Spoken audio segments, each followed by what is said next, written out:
सामान्यांचं स्वप्न लवकरच पूर्ण होणार. सरकार महाराष्ट्रात 8 लाख घरं बांधणार. उपमुख्यमंत्री एकनाथ शिंदेंची घोषणा. विशाल कदम घेणार हातामध्ये धनुष्यबाण. एकनाथ शिंदे यांच्या उपस्थितीत समर्थकांसह शिवसेना शिंदे गटात प्रवेश करणार. भाजप नेते किरीट सोमय्या आज अकोला आणि अमरावती जिल्ह्याच्या दौऱ्यावर. बांगलादेशी रोहिंग्या यांना बनावट जन्म प्रमाणपत्र दिल्याप्रकरणी सोमय्या पोलीस स्टेशनमध्ये पुराव्यानिशी तक्रार दाखल करणार. दिल्ली विधानसभेसाठी मतदान पार पडलं असून आता एक्झिट पोल्सचे अंदाज समोर येण्यास सुरुवात झाली. बहुतेक एक्झिट पोल्सनी सुमारे 27 वर्षांनंतर राजधानी दिल्लीत भाजपचे सरकार येणार असल्याचा अंदाज व्यक्त केला जातोय. मीरा भाईंदरमध्ये मनसेची जोरदार बॅनरबाजी. आता मराठीतच बोलायचं, नाहीतर आम्ही आहोतच, अशा आशयाचे बॅनर मनसेकडून झळकले.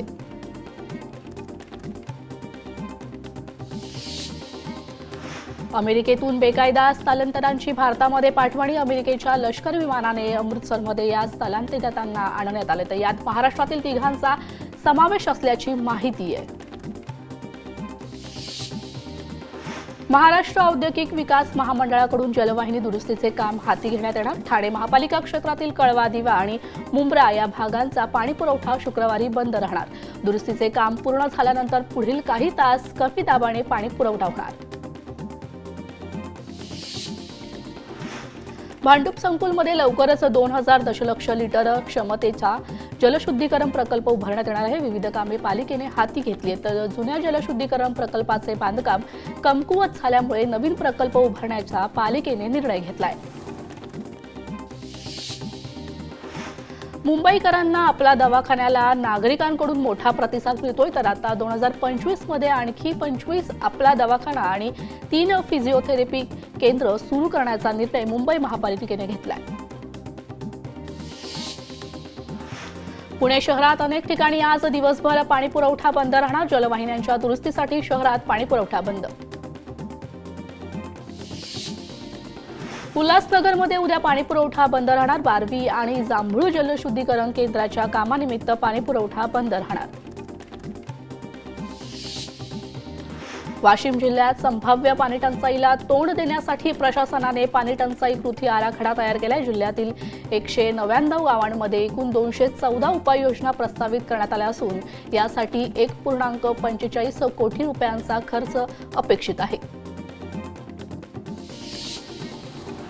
10वी-12वी शिष्यवृत्ती योजनेसाठी पालिकेकडे 13,854 अर्ज दाखल झाले. तर पुणे महानगरपालिकेकडून लवकरच करण्यात येणार अर्जांची छाननी. अर्जांची छाननी झाल्यानंतर विद्यार्थ्यांच्या थेट खात्यात शिष्यवृत्ती रक्कम जमा होणार. पुणे महानगरपालिकेचे 100 सफाई कर्मचारी प्रथमच निघाले राज्याबाहेर अभ्यास दौऱ्यावर. आमदार हेमंत रासने यांच्या संकल्पनेतून स्वच्छ, सुंदर आणि विकसित कसबा अभियान. तर भाजप कार्यकर्ते, सामाजिक संस्थांचे प्रतिनिधी, पत्रकार यांचा दौऱ्यात समावेश. राज्यात पहाटेची थंडी कमी झाली आहे. तर दुपारी उन्हाचा चटका वाढू लागलाय. फेब्रुवारीच्या सुरुवातीपासून झळा अधिक तीव्र होऊ लागलाय. तर राज्यात विदर्भ आणि मराठवाड्यात बहुतांश भागात कमाल तापमान 34 ते 38 अंश सेल्सिअसच्या दरम्यान आहे.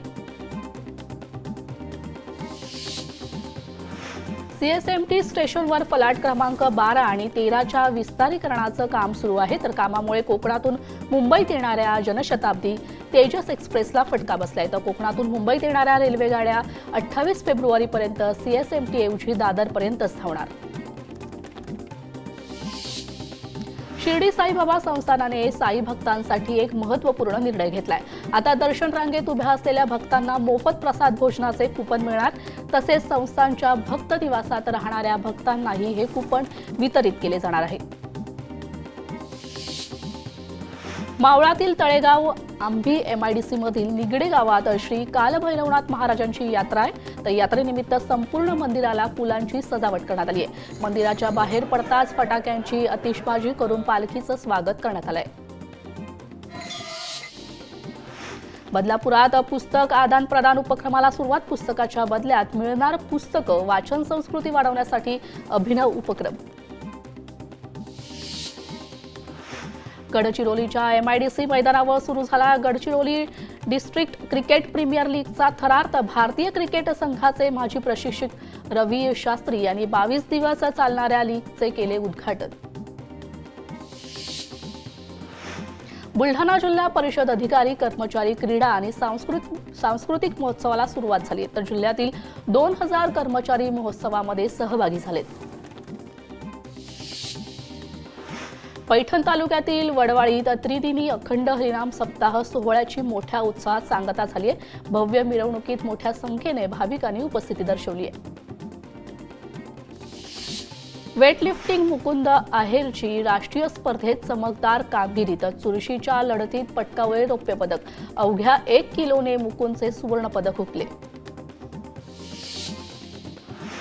छत्रपती शिवाजी महाराज यांच्याबाबत मराठी अभिनेता राहुल सोलापूरकरांचं वादग्रस्त वक्तव्य. त्यामुळे महाराजांच्या सामर्थ्याची आणि कर्तृत्वाचे अवमूल्य केल्यामुळे राहुल सोलापूरकरांनी तसे पुरावे द्यावेत, अन्यथा त्यांच्यावर गुन्हा दाखल करण्यात यावे, असं सोलापूरकरांची मागणी आहे.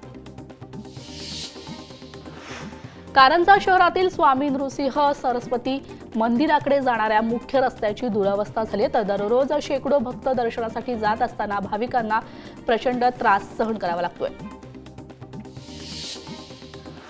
पैठण तालुक्यातील सोलनापूर पाणंद रस्त्याचे काम निकृष्ट दर्जाचे, कामाची चौकशी करून कारवाई करण्याची मागणी करण्यात आली आहे. हिंगोली वाशिम राष्ट्रीय महामार्गावर बासुंबा फाट्याजवळ उड्डाणपूल नसल्याने अपघाताच्या प्रमाणात वाढ झाली आहे. या फाट्यावर उड्डाणपूल करावा अशी प्रवाशांची मागणी आहे.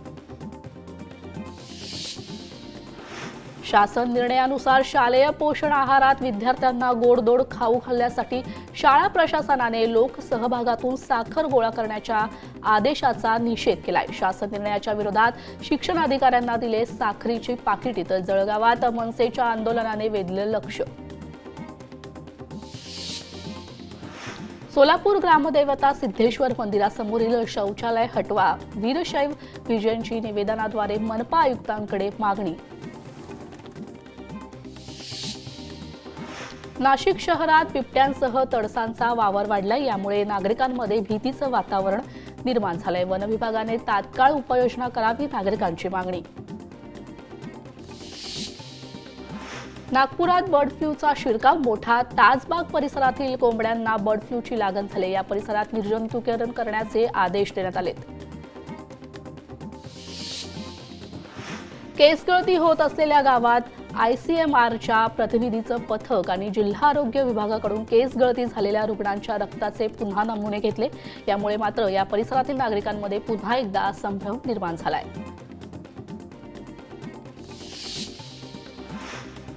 PM किसान योजनेचा 19वा हप्ता येत्या फेब्रुवारी अखेर मिळण्याची शक्यता आहे. PM किसानमध्ये वार्षिक 6,000 रुपयांची मदत 4 महिन्यांच्या टप्प्याने 3 हप्त्यांमध्ये वाटली जाते. वेळापत्रकानुसार या योजनेतील 19वा हप्ता डिसेंबर 2024 ते मार्च 2025 असा आहे. देशातील शेतकऱ्यांचा कर्जबाजारीपणा वाढतोय. देशातील शेतकऱ्यांकडे तब्बल 33,50,000 कोटींचे कर्ज थकीत आहे, तर सर्वाधिक थकबाकी महाराष्ट्रातील शेतकऱ्यांकडे आहे. महाराष्ट्रातील शेतकऱ्यांकडे 7,38,000 कोटींचे कर्ज थकले, अशी माहिती केंद्रीय वाणिज्य मंत्र्यांनी लोकसभेत दिली आहे. देशातील रब्बी हंगामातील एकूण पेरणी क्षेत्रात गत वर्षापेक्षा 10 लाख हेक्टरने वाढ झाली आहे. तेलबियाचे क्षेत्र कमी होऊन गव्हाची पेरणी 6 लाख हेक्टरने वाढून 324 लाख हेक्टरवर पोहोचली आहे. केंद्र सरकारच्या तेलबिया आणि कडधान्य उत्पादनात आत्मनिर्भर होण्याची शक्यता आहे. सांगलीच्या बाजार समितीत नवीन हंगामातील हळदीला क्विंटलला 21,300 रुपयांचा दर मिळालाय. नव्या हंगामातील 3,813 पोती हळदीची आवक झाली असून सरासरी 15,200 रुपये दर मिळाला. वाशिम जिल्ह्यातील ढवा यात्रेला मोठ्या उत्साहात सुरुवात झाली. शेतकऱ्यांना आधुनिक तंत्रज्ञानाची माहिती व्हावी या उद्देशाने जिल्हा परिषदेच्या कृषी विभागाकडून यात्रेत भव्य कृषी प्रदर्शनाचं आयोजन करण्यात आलंय. वाशिम जिल्ह्यात संत्रा हंगाम सध्या जोरात सुरू आहे. व्यापारी आणि मजूर मोठ्या प्रमाणावर संत्रा खरेदीसाठी दाखल झालेत. यंदा संत्र्याला मोठी मागणी असल्याने शेतकऱ्यांमध्ये समाधानाचं वातावरण आहे. नाफेडला सोयाबीन खरेदीसाठी 20 ते 25 दिवस वाढवून द्या. परभणीत स्वाभिमानी शेतकरी संघटनेकडून जिल्हाधिकाऱ्यांना मागणी. सोलापूरच्या कृषी उत्पन्न बाजार समितीमध्ये आडत दुकानदार, व्यापारी, हमाल, तोलर, माथाडी कामगारांच्या परवाने नूतनीकरणाला सुरुवात झाली आहे. बाजार समितीचा तब्बल 3,330 परवान्यांचे नूतनीकरण होणार. लोकशाही मराठी ऐका, पहा, जागरूक रहा.